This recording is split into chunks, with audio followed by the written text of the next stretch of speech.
Hello Tanzania, unayoona haya ni maporomoko ya Kalambo ambayo yana urefu takribani kwenda chini kutoka usawa wa ardhi ni kilomita 1 ambayo ni sawa na mita 1000.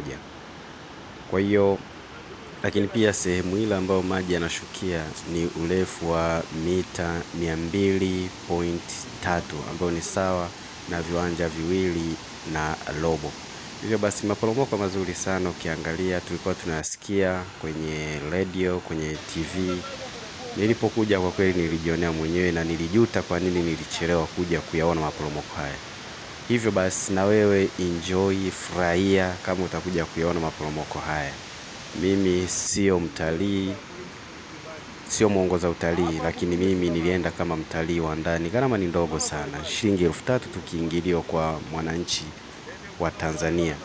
Kwa hiyo ni gharama ndogo sana. Kuna vitu vingine unaweza ukakaa, unaweza tunakufa bila kuviona, ambavyo ni vya bei rahisi na ni vya kawaida na vinafurahisha kabisa. Lakini ukiona inakuwa ni vyema. Karibu sana.